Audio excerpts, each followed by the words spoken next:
Video में हम लोग जिक्र करने वाले हैं जीनोम के बारे में। इसके पूर्व वीडियो लेक्चर में हम लोगों ने जीन के बारे में सीखा और अब इस वीडियो लेक्चर में दोस्तों हम लोग जीन के बारे में बातें करेंगे, जीनोम के बारे में बातें करेंगे। जीनोम है क्या, और हर साल दोस्तों इससे रिलेटेड 1 या 2 नंबर के क्वेश्चन बनते हैं। ठीक, तो जीनोम है क्या, इसके पूर्व हमने जीन के बारे में बताया। तो वहां पर दोस्तों जीन के बारे में हमने बताया था एक जीव के किसी भी लक्षण को निर्धारित करने वाले जो मेंडेलिवियम कारक होते जीन कहलाते हैं।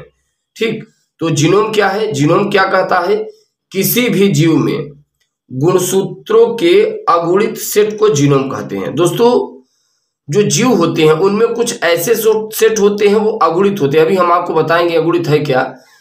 किसी भी जीव में गुणसूत्रों के अगुणित सेट को क्या कहते हैं, जीनोम कहते हैं। राइट, फिर देखिए दोस्तों आगे क्या कहता है, जीनोम युग्मकों यानी जीनोम युग्मकों, युग्मक में क्या कहते हैं, जीव की अगुणित अवस्था। जीनोम युग्मकों यानी जीव की अगुणित अवस्था में पाए जाने वाले गुणसूत्रों की संख्या को दर्शाता है।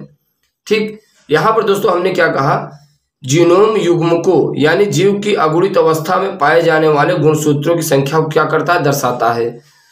तो अब यहां पर देखिए, यहां पर हमने जीनोम के बारे में क्या कहा था, किसी भी जीव में गुणसूत्रों के अगुणित सेट को जीनोम कहते हैं। जब भी दोस्तों यदि पूछा जाए जीनोम है क्या, तो आपको ये बताना है प्रकृति में जो जीव होते हैं, जंतु होते हैं, उनमें कुछ ऐसे गुणसूत्र उपस्थित होते हैं जो अगुणित अवस्था में होते हैं। ये देखिए अगुणित सेट होते हैं, इन्हीं को हम लोग जीनोम कहते हैं। ये चीजें आपको ध्यान में रखना है। फिर देखिए पॉइंट क्या कहता है, यहां पर कहता है यदि किसी आवृत बीजी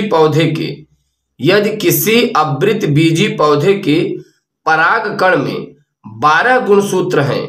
हमने कहा यदि किसी आवृत बीजी पौधे के पराग कण में 12 गुणसूत्र हैं तो उस पौधे की पत्ती, तने व जड़ की कोशिकाओं में 24 गुणसूत्र होंगे, अर्थात उस पौधे का जीनोम 12 होगा।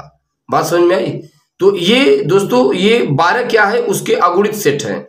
तो यहां पर देखिए क्या कहा गया, कहा गया यदि किसी आवृत बीजी पौधे के परागकण में 12 गुणसूत्र हैं तो उस पौधे की पत्ती, तने व जड़ की कोशिकाओं में 24 गुणसूत्र होंगे, अर्थात उस पौधे का जीनोम 12 होगा। ठीक, तो ये अगुणित सेट है कितना दोस्तों, 12 है, तो यही इसका जीनोम है पेड़ पौधे तनों का। तो इस प्रकार से वीडियो लेक्चर में हम लोग सीख पाए दोस्तों जीनोम के बारे में। और यदि आप हमारे चैनल पर नए हैं, चैनल को सब्सक्राइब कीजिएगा। इसके बाद हम लोग अगले वीडियो लेक्चर मुलाकात करेंगे। धन्यवाद।